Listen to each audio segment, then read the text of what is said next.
All right. Hello, everyone, and welcome back. Just a little note before we dive in. This episode is adapted from a clinician-written article on Mentalyc and brought to life in audio for therapists who, like us, might prefer listening on the go. Exactly. And we want to give a warm shout out to the author. This piece was written by Nuria Higuero Flores, a psychologist, and we're really excited to feature their perspective here. Absolutely. And just for context, since we'll be talking about some of these themes, if you're new to Mentalyc, it's a clinical intelligence platform that supports therapists with documentation. So it all kind of ties together. It does. So let's get into it. You know that feeling, right? The moment right before a brand new client walks through the door for the very first time, it's like you're holding your breath underwater. Oh my gosh, yes. Holding your breath underwater is the perfect description. It doesn't matter how many years you've been doing this, there's still that little flutter of, I don't know, anticipation, nerves, a little bit of both. 100%. It's this weird mix of professional readiness and just raw human connection waiting to happen. I remember being on both sides of that door. As a client, just terrified, and then as a new therapist, equally terrified, thinking, what do I even say to break the ice? It's so true. And those first few minutes, they feel like they carry so much weight. Research backs it up, right? The quality of that initial interaction can literally shape the entire therapeutic journey. No pressure. Right? No pressure at all. But I think that's why the pre-session prep is so much more than just, tidying your desk or making sure the tissues are full. It's about getting your own emotional ecosystem ready.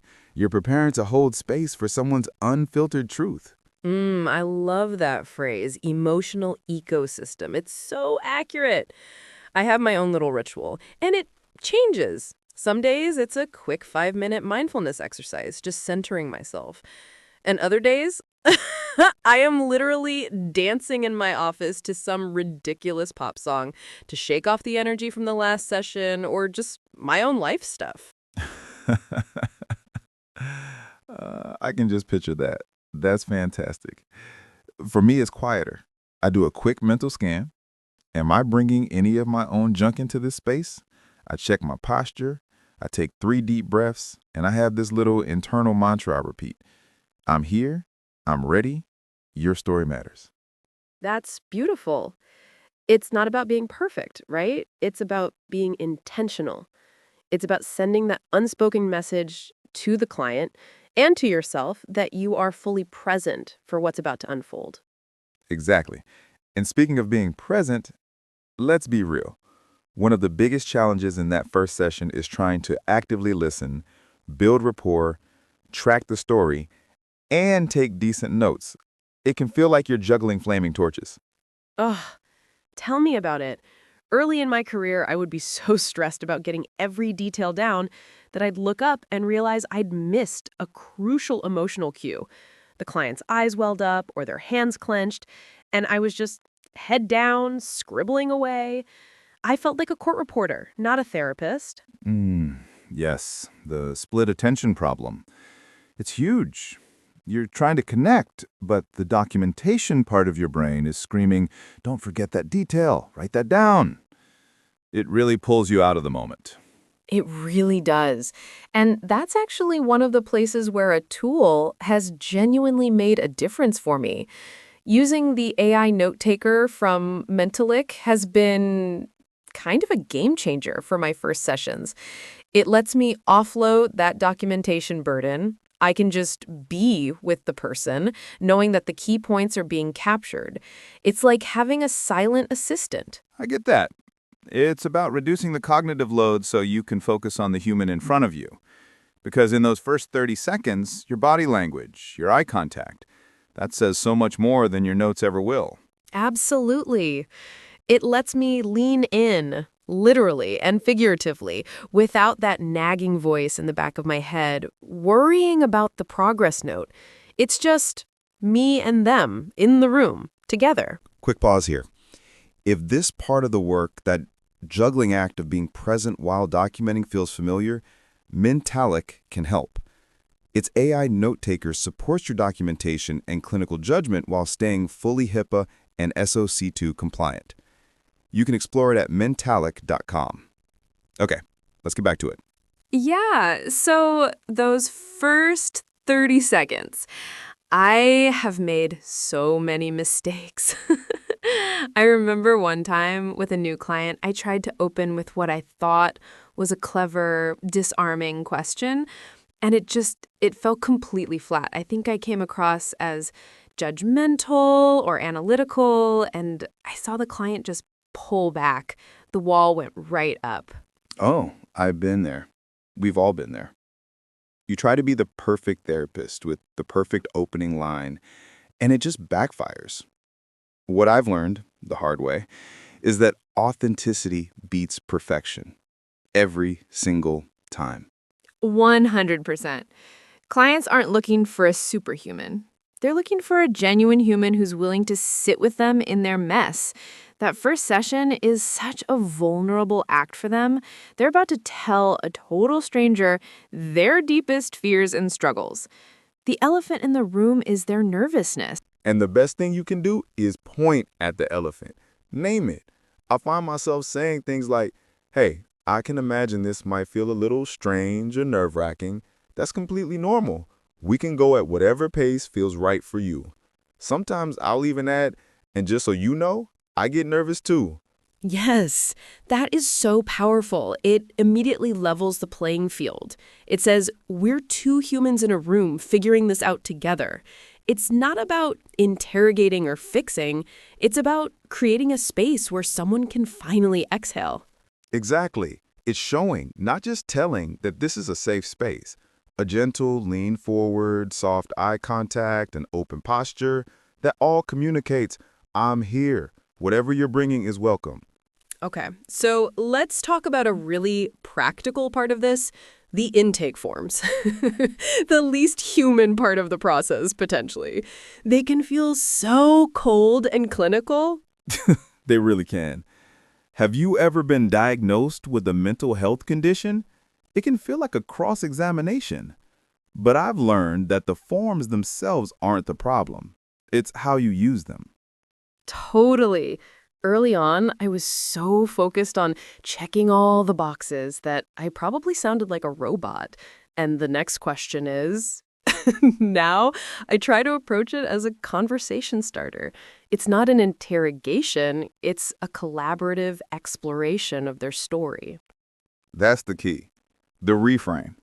So instead of that clinical, have you been diagnosed? I might say something like, I'd love to understand a bit more about your journey with your mental health so far. Have you had any experiences with therapy before or other kinds of support that have been helpful or not so helpful? It's such a small shift in wording, but it makes a huge difference in how it lands. One is a question from a checklist. The other is an invitation to share a story. It opens the door instead of just demanding an answer. And that flows right into active listening, doesn't it? Which, again, I thought I knew what that was when I started. I thought it meant nodding at the right times and maybe paraphrasing what they said. So what I hear you saying is, Oh, God, the classic line. We were all taught that. But real active listening is so much deeper. It's not a technique you just file away. It's about being so genuinely interested in another person's world that everything becomes communication. The pauses, the sighs, what they don't say. yes, the magic happens in those moments when a client realizes you're not just hearing their words, you are truly listening. You're tracking their emotional world alongside their narrative. There's no judgment, no agenda to fix, just pure radical acceptance. And that is so healing in itself. For some clients, that first session might be the first time in their entire lives they've felt that kind of focused, non-judgmental attention. Absolutely. But let's also be honest. Not every first session is this beautiful choreographed dance of emotional insight. Sometimes it's messy. Messy is a good word. Sometimes it's like trying to dance with someone who's stepping on your feet or won't let go of the wall or is just frozen in the middle of the dance floor. You get the client who is so guarded, you feel like you're asking for state secrets just by asking how their week was. Or the opposite. The client who talks so much, so fast, you can't get a word in edgewise and you wonder if they ever pause for air. Or the client who is so overwhelmed that they're on the verge of tears from the moment they sit down, and you're just trying to create a container strong enough to hold it all. Yeah. And some of those sessions are just plain rough. You walk out feeling like you completely missed the mark. And I've learned that that's okay. I have to be kind to myself. Not every interaction has to be a major breakthrough. Sometimes the win is just laying one single brick of trust. That is such an important point. Sometimes the goal of the first session is just to have a second session, to create just a tiny crack of safety where a door might eventually open. And that leads to how you wrap up. Those last 10 minutes are everything. They really are. I used to be so clumsy with endings. Okay, our time is up. So abrupt. Now I see it as this crucial transition. How you end the session can determine whether a client walks out feeling seen and hopeful, or just feeling like they were another appointment on the calendar. It's about a gentle landing. I start flagging it around the 10-minute mark. As we start to wind down for the day, I might summarize the key theme or two that emerged, not to solve anything, but to reflect back.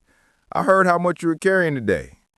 And I always try to offer a little bit of hope, even if it's just, it took a lot of courage to come in today, and that's a huge first step. Yes, validating the effort. And then comes the most important conversation of all, the one you have with yourself after the client leaves. The session autopsy. Yes, I have a ritual for this. The door closes, I take a deep breath, and I just sit with it for a minute. What worked? Where did it feel clunky? Did I miss something? Where did the client's body language shift? This is where my notes, or my process for creating them, becomes a reflection tool. When I'm reviewing the session to write my note, I'm not just documenting, I'm analyzing. I'll see a point captured by the Mentalyc note taker, like client mentioned family, and my own memory will add the context. Ah, right, that's when their shoulders tensed up. I need to explore that more gently next time. It turns documentation into a clinical supervision session with myself. That's a great way to put it. It's transforming an administrative task into a reflective practice. And I'm not afraid to admit when I need more than just myself. I'll text a colleague, hey, can we grab coffee? I had a first session today that's really sitting with me. Supervision and peer consultation aren't signs of weakness. They're signs of professional strength and self-awareness. Amen to that. We're all learning all the time. Some first sessions feel magical. Some are messy. Some leave me thinking, wow, I really could have handled that differently. And that's not a failure. It's feedback. It's how we get better. It really is. And this might be one of the most important things to remember. If someone decides not to come back after that first session, try not to take it personally. It might not be about you at all. It could be about timing, their own readiness, finances, or just it wasn't the right fit. And that's okay. Our job is to provide the space, not to force them to stay in it. That's such a relief to hear, and so important for new therapists especially. The goal isn't perfection, it's progress. It's about trying to show up a little more present, a little more skilled, a little more human in each session than you were in the last one. In the end, all our training, all our techniques, they all matter. Of course they do. But what matters most? It's your humanity, your ability to see the person across from you, not as a diagnosis or a problem to be solved, but as a fellow human being on a journey. Deep breath. Trust the process. Trust yourself. That feels like the perfect place to land. I agree. And if you want support in that reflective process and tracking those themes and patterns across sessions, something like Mentalyc's progress tracking can really help you see the bigger picture without getting lost in the weeds of every single note.